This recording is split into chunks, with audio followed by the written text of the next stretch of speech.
Hello, I'm Amelia, and I want to talk with you today about something that's been on my heart for a long time. It's something I've watched play out in the lives of countless men, and honestly, it's something I think deserves a real, honest conversation. We're going to talk about the difference between pursuing someone and chasing them, and why this distinction might just be one of the most important things you ever learn about love. Before we dive in, I want you to really sit with me for a moment.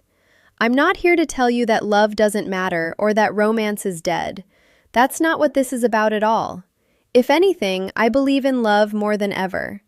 I believe in the kind of love that makes your chest feel tight when you see someone's name appear on your phone. I believe in butterflies and spontaneous road trips and those conversations that last until 3 in the morning.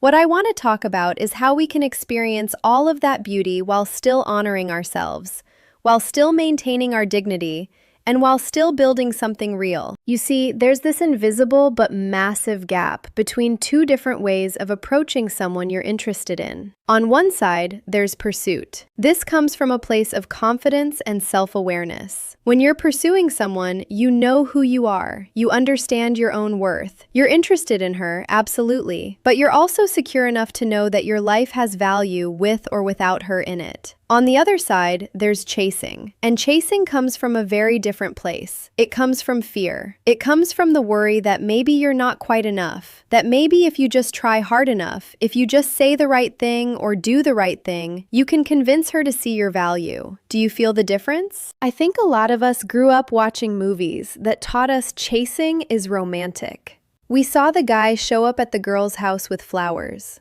We heard the stories about persistence paying off. We were told that if you really love someone, you never give up.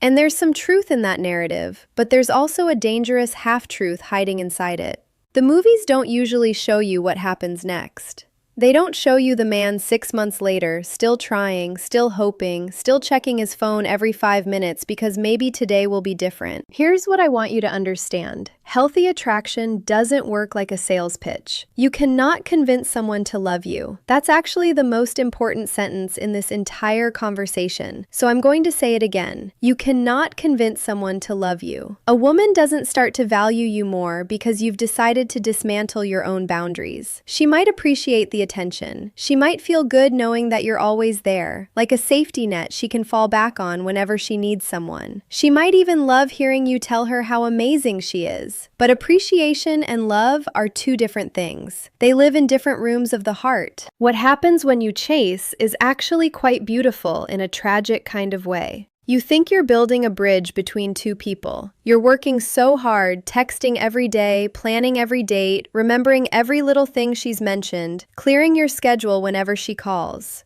You think you're showing her what love looks like. But what's actually happening is something much quieter and much sadder. You're teaching yourself to accept less. You're training your heart to be okay with crumbs. You're standing by, hoping for scraps of affection from someone who is giving you just enough to keep you interested, but not enough to actually hold your hand and walk beside you. I want to talk with you about 3 honest reasons why chasing will ultimately break your heart. And more importantly, I want to show you what it looks like to love with integrity instead. The first reason chasing destroys you is that it makes you disconnect from the man you actually are. This doesn't happen all at once, by the way. It's so gradual that you might not even notice it happening. It's like a slow leak in a tire. At first, everything feels fine. You feel that spark. She's beautiful, she's funny. Maybe she smiled at you in that way that made your world feel smaller and more focused. Maybe she sent you a text that made you think, this is it. This is the beginning of something. So you start to turn up the volume on your effort. You text her more often. You try to keep conversations going even when she's giving you one-word answers. You make yourself available at all hours, even if it means canceling plans with friends or pushing work aside. And you start telling yourself stories about why this makes sense. You think, maybe if I just say the perfect thing, if I just use the right words, she'll open up to me. Or you convince yourself, she's probably just busy. She's dealing with a lot at work. She's been hurt before, so I need to be the patient one. I need to be the guy who proves that not all men are the same. I genuinely understand why you do this. So many of you have enormous hearts. You were taught that being a good man means being patient, being kind, being the one who doesn't give up when things get quiet. You didn't want to be like those other guys who vanish the moment things slow down. But here's the thing,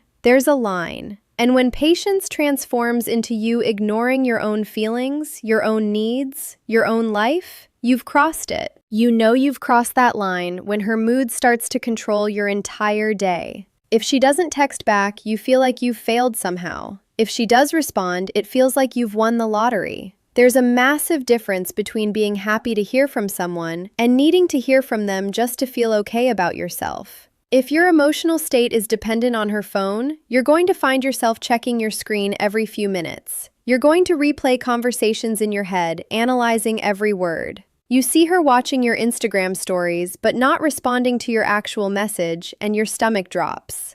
You're probably asking your friends, "What do you think she meant by this? Do you think she's losing interest? What should I say back?"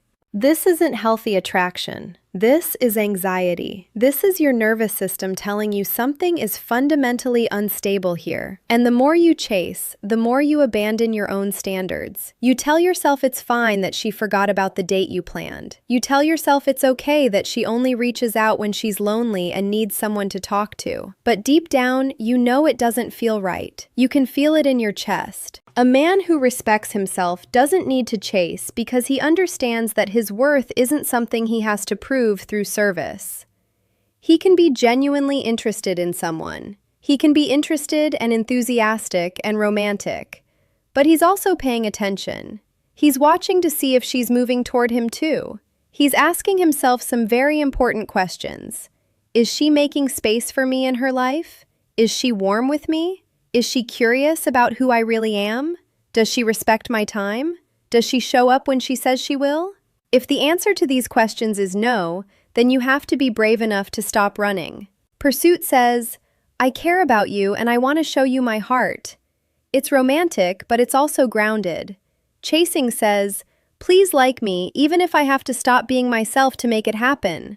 Do you see the difference? The second reason chasing destroys attraction is something that might surprise you. It actually kills the very thing that makes people want to be with each other in the first place. It removes what we might call healthy tension, that beautiful electricity that exists when someone knows you like them, but also knows you have a full life. It's incredibly attractive when a man has his own hobbies, his own friends, his own goals and passions. When you chase, she loses that feeling. Instead of feeling excited about you, she feels like your entire world is sitting on her shoulders. That's a lot of weight. That feels heavy and uncomfortable. Think about this scenario. You ask her out and she says, "My schedule is absolutely insane this week. Let me get back to you." A man who is grounded and secure would say, "Of course, no problem at all. Just let me know when things calm down." And then, and this is the critical part, he actually goes on with his life. He goes to the gym, he works on his projects, he spends time with his family, he reads that book he's been meaning to read, he lives. And if she texts him in a few days, great. If she doesn't, he thinks to himself, "Well, I guess she wasn't that interested," and he moves forward. But a man who is chasing?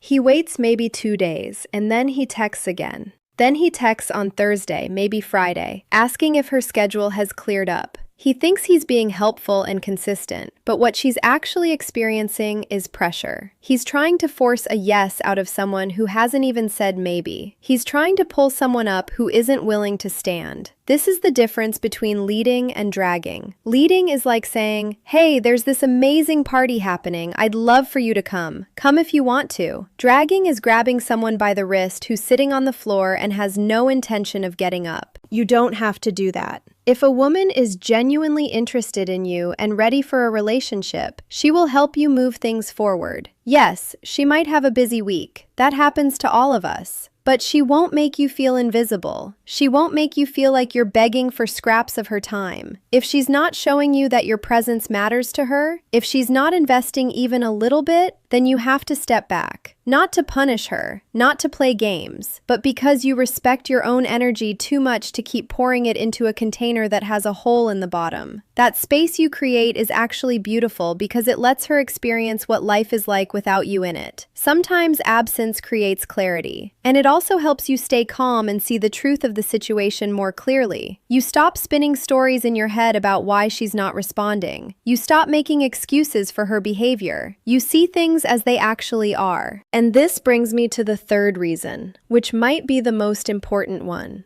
Chasing creates a relationship foundation that will make you miserable for years to come. If you start a relationship by chasing, you're setting a pattern. You're essentially writing the script for the entire relationship. You become the guy who has to fix every problem. You become the guy who says, "I'm sorry," even when you did nothing wrong, just to smooth things over and keep her from being upset with you. You become the one who does all the planning, all the emotional labor, all the thinking about the future. You're carrying the entire relationship on your back while she just sits there. And here's what happens over time. She gets used to it. She becomes accustomed to being the one who doesn't have to try. She can be cold or distant because she knows you'll just work harder to win her back. She can withdraw and you'll scramble to figure out what you did wrong. This isn't a partnership. This is you teaching her that your needs don't matter. This is you volunteering to be less than. I say this with so much love. Sometimes you're not chasing her because she's perfect for you. You're chasing her because she reminds you of someone from your past, someone who made you feel like love was something you had to earn. Maybe it's a parent who was conditional with their affection. Maybe it's an ex who made you feel like you weren't quite enough. And now, on some level, you think that if you can just win this woman, if you can just prove yourself worthy, it will heal that old wound. But I want you to hear this very clearly. You are already worthy. Right now, as you are already enough. A healthy woman, a woman worth building a life with, doesn't want to see you hurt yourself trying to prove your value. She doesn't want to see you sacrifice yourself. She wants a man who stands beside her, not one who follows her around like a lost puppy hoping for crumbs. The right woman will absolutely love your effort and your romance, but she will also reach back toward you. She will meet you in the middle. You have to be looking for that. When you're evaluating whether someone is worth your time, don't just ask yourself, "Do I like her?" Ask yourself, "Is she actually meeting me halfway? Is she someone I can build a real life with? Does she value what I'm offering, or is she just comfortable with the attention?" If you have to chase her just to get her to be nice to you, if you have to work that hard just to get basic respect, then you're not building love. You're building a prison of worry and anxiety that will eventually transform into anger and bitterness. Now, I want to be very clear about something, because I know some of you might be hearing this and thinking, "Okay, Amelia, so I should just never text first? I should never plan dates? I should never do anything nice?" That's not what I'm saying at all. A man who leads is still romantic. He still takes initiative. He still plans wonderful dates. He still reaches out first. But he does it from a place of confidence, not desperation.